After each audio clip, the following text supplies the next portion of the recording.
round. And basically what the guys can do is they're gonna get up here and they each get 2 minutes to give you their nastiest, dirtiest jokes about the subject. And drum roll, everybody. Drum roll. They're gonna be talking about animal sex. Ow! Dan Fraley, you seem to know a lot about animal sex. You can get started. It's the proudest day of my life. All right. Oh man. Recently there was a case in Texas where a guy got arrested for having sex with a horse. Again. I'm going to rephrase that. A guy in Texas got arrested for having sex with the same horse again. What's wrong with that? My question is this. I don't like horses. Do you think the horse saw it coming the second time? Like, anyone can sneak up on a horse. You're like, oh, like, no one's expecting that. But you think that horse is sitting there and the fence, all of a sudden it sees that guy again. Like, it knows the trial happened, it knows, all of a sudden it's like, burp.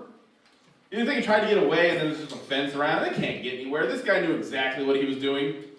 The worst part about that case was, and this was the most ridiculous part of it, was they couldn't convict him of bestiality because Texas doesn't have laws against bestiality. Apparently, it either hasn't come up or isn't that serious of an issue for them. What they ended up getting him for was animal cruelty, which means in Texas, they don't care to fuck a horse. But you better have a good attitude about it, damn it. And I think that's going to be on their sign soon enough. All right, round of applause for Dan talking about horses getting boned by people. All right, next up, Mark, get up here. 2 minutes, animal sex, and go. All right, so like I said, I am married, and so my sex life is over. I just don't get laid anymore. So the wife and son were away one time, and I got lonely, and I put tuna on my balls, and I tried to get the cat to lick it off. I learned a couple things that day. One of them is that cats chew their food. They don't, you see them licking up milk in a saucer, that's not, no, they chew it. Alright, how the hell do you transition out of that? I saw this on HBO, it's like Real Sex, whatever that show used to be. It's like a documentary about sex. And there is a bird in, I think Australia, or one of those countries, I don't know because I'm fucking ignorant, and this is the only animal that they think is sexually attracted to human beings. Like they've proven it. It's like an emu, but it's something else. And it's just like, I just picture them out like in the bush or wherever, just like, and there's like dudes around. All right. And then I think the punchline to that is that I learned something about how, it was back in the 90s when they had that HBO show. This is going really downhill, but and that was back in the 90s, and I was 7 when I saw it.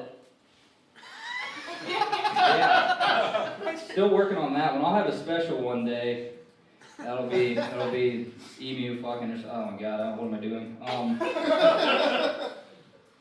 And then there's I read there's another animal, and these animals, they're really weird sexually. Like the adults will fuck the kids, and like they'll like have sex with like their offspring, and they're scientists call them Homo sapiens. Oh, good job, Mark. Wow. All right, Nick, get up here. Yeah, I don't know how you're gonna top that. What that was. 2 minutes, animal sex, go. This is a very bizarre. This is maybe the most bizarre experience I've ever had in my life. Can I just throw that in here? Well, I was thinking about animal sex. I was thinking that it's very bizarre that we, like as humans, we have some positions named after animal sex, like doggy style. And there's a punchline in here somewhere. That's like the ideal setup for a joke, though. So maybe that Yeah, really funny. I honestly, I had the questions there. I was like, I could have prepared something, but I was trying to prepare my original set that I came up here and botched earlier. And so then during the filler time, I kind of went to the gas station and I got some peach rings and some gummy worms. Bears, not worms. That's animal sex, maybe. Animal oral sex. Why is the lights going off? Jesus. I like that. Now I'm getting that. turned on now. But yeah, I wish I just had something witty and insightful to say about animals having sex. I just think it's, there's a lot of directions you can go with that, and these two guys are really good. And, you know, I mean, the interactions between humans and animals it's just such a wide open topic, you know, and it's like, how do you pick something, you know, out of all that?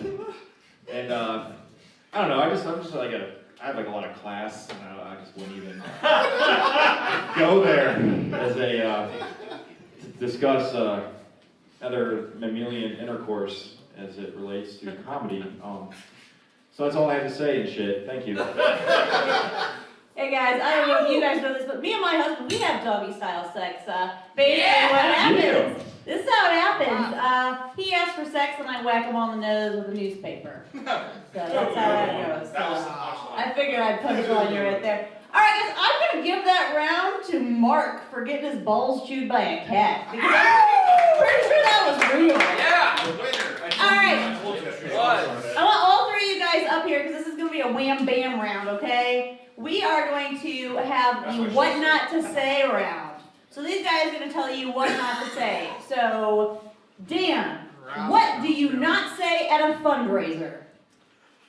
I'm honored to be here today at Planned Parenthood. I want you to know that we're about $50 away from all these teenage skanks finally getting their abortions. Woo! All right, Nick, what not to say after sex? Thanks, Mom.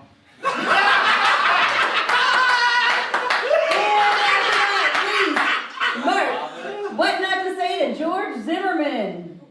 Hey, just passing through, dog. Don't want no trouble. Alright, I'm giving that one to Nick because he thinks it's okay to fuck your mom but not a dog.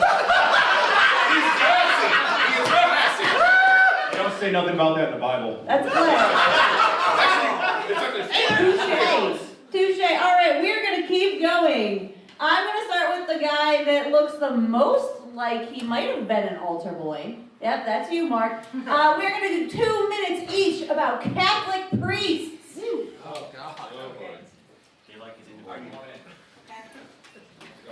Nice to see you guys. How you doing? This is a tough one for me. I don't go to church because I don't believe in magic. And, but my buddy the other day, he was like, hey dude, I gotta come out about something. I was molested as a kid. And I was like, oh my God. It's kind of redundant to say as a kid. Obviously it happened when you were a kid. If it happened now, you'd call it just, I got some. And Father Martin's been dead for years, so it had to have been when you were a kid. That new, yeah, and then I'm half Mexican. It was like a big year for us. Like we got a breakfast menu at Taco Bell, and we got a Pope in there finally. Yeah. Yeah. Give it up for Mexico having a Pope. Funny part of that, he's from Brazil or some shit, but it's all the same. So, let's see. They, I don't know. I mean, they have sex with kids, and then they just move to another place to have sex with kids. I don't know how to find the humor in that. Yeah. So, Catholic priests, and I'm just waiting for my time to be up. I'll let you go, Mark. Thank you. Alright, Nick, it's your turn, buddy. Share your secrets. Well, I was raised Catholic. So, I was in church about 12 years ago, and one thing I noticed in Catholic churches, they have people get up and they do readings. And like they'll have somebody come up and be like, hey, this is a reading from the book of Mark. Or, hi, this is a they don't say hi like a Valley Girl. They're like, no, they don't do that. It's fucking darker and just less entertaining than that. But they'll say, this is a reading, priest will go up there, this is a reading from a letter from Paul to the Ephesians. My question is, what happened? Did God just quit speaking to people after, 100 AD?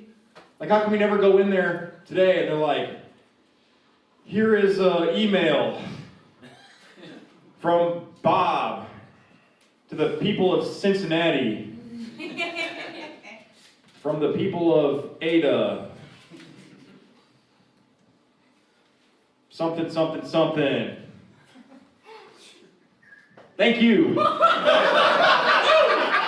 right, Nick. Next up, Tim Fraley, take it home. Oh, man. That's awesome. You guys like you're workshopping stuff as you're up here. You're like, Catholic priest. But a little about myself. I start with honest truths and I work my way out. I was molested as a child. Yeah. But I'm not Catholic, so what are the odds? Now,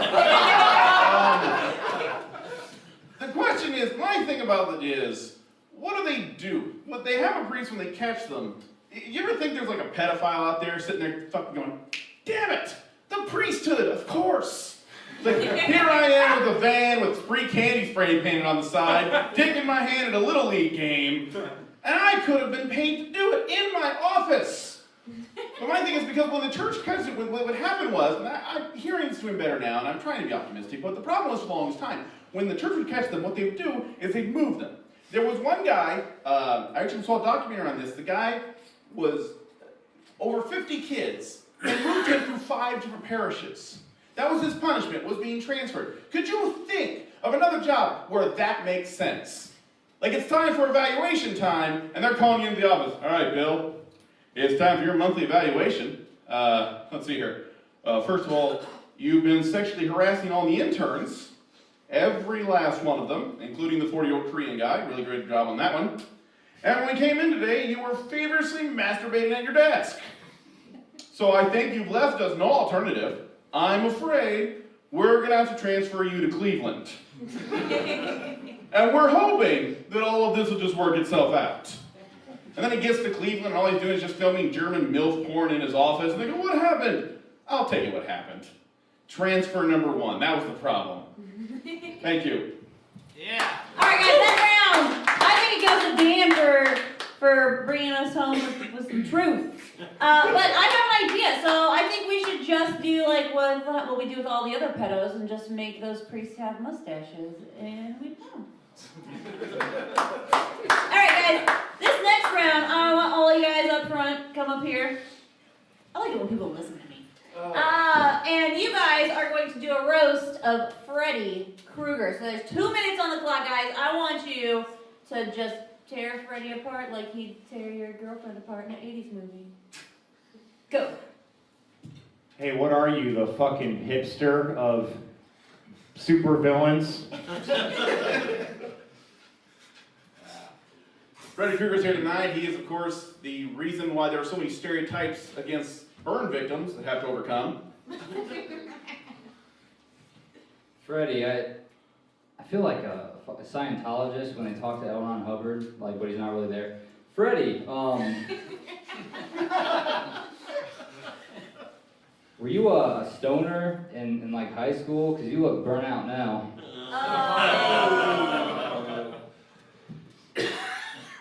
I was freaking out for a while when we got here, and I thought I saw Freddy Krueger, and I was like in a bad dream, but it was just Ada, Ohio. Whose turn is it? You guys go for it? I'm hallucinating right Half now. Nick Lehman and Freddy Krueger have a few things in common. They both wear shitty sweaters. They both molest kids. And Nick doesn't murder him though. And God, what was the third one? I need to quit fucking doing so many drugs. They both terrorize young boys' dreams. Oh. Good to see Mark here tonight. Mark is proof that finally, once and for all, you can find Waldo. One more, guys, make it good. Man, fuck Freddy Krueger. Woo! My power. Alright, Mark's winning that round because that was pretty good. No white power. We don't white power. Yeah, hell, man. My power. White power. Get a reaction. Alright, time for our last round, and then you, the audience, are going to vote for the winner. Alright, I'm going to ask you guys for your best pickup lines. Up first, since you just won the last round, Mark, give me your best pickup line at a funeral.